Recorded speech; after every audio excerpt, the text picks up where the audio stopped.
So maintindihan ko naman po yung pinagdaanan ng bata eh. Bata, oo nga, bata. Pero nakapatay. Pero, anong point kung bakit siya nagkaganyan? So yung guidance, proper guidance nga. So yung dapat managot yung parents niya, yung tita niya, lahat. Kung hindi man parusahan yung bata kasi biktima din yun. Yung anak ko, palagi walang ibang iniisip yun, kundi kabutihan lang. Kabutihan sa mga kaibigan niya, kabutihan. Hindi naman yun marahas yung anak ko. Iniswente yun. Itong anak ni Mami, sa eskwelahan pa lang daw binawian na ng buhay 'to 'no. Isa siya do'n sa, 3 bata na binawian ng buhay na nabaril nga do'n sa insidente na 'yun 'no. Grabe ang sakit no'n 'no. Malalaman mo patay na 'yung anak mo.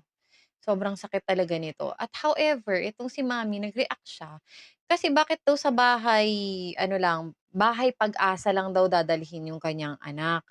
So, hindi kasi alam ni Mami na itong Bahay Pag-asa, eh, talagang detention facility 'to ng mga kabataan na nalilihis ng landas o nakakagawa ng krimen 'no. Mapamagnanakaw 'yan, mapapumatay 'yan o kahit ano pang klaseng krimen ang nagawa ng kabataan, dun muna sila nilalagak sa Bahay Pag-asa. Kung sakaling anak ko man ang nadamay, nasaktan at nasawi dun sa pangyayari sa Tacloban City, no, yung naganap na pamamaril ng 2 estudyante sa kapwa nila estudyante, hindi lang ganito, katulad kay Mami ang magiging reaksyon ko, talaga magwawala ko at sisigaw ako na ibigay ang hustisya ora mismo sa aking anak. Kasi hindi 'to madali para sa isang magulang 'no, nagpapalaki ka ng maayos ng anak mo, kagaya nga ni Mami pinapalaki niya ng maayos yung kanyang anak, nadamay lang sa katarantaduhan ng kapwa estudyante niya. And worst comes to worst, namatay pa, 'di ba? At dito sa usapin na 'to, 15 years old na yung mga suspect, eh. So dapat talaga parusahan 'yan. May discernment na sila sa ginagawa nila, eh. So alam talaga nila, may awareness na sila sa kanilang ginagawa. So dapat talaga maparusahan 'to.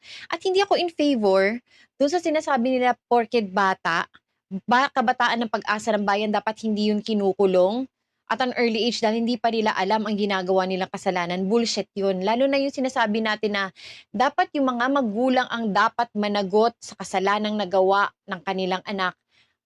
Okay? Tigilan po natin 'yan. Kasi imposible pong mangyari 'yan, 'no? Dapat kung sino nakagawa ng krimen kahit ilang taon pa 'yan, sila ang magbayad, pagbayaran nila yung consequences na ginawa nila, 'no?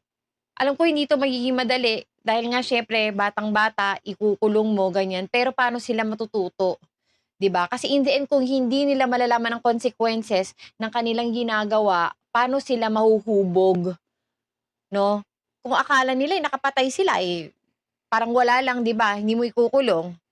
So, ang mangyayari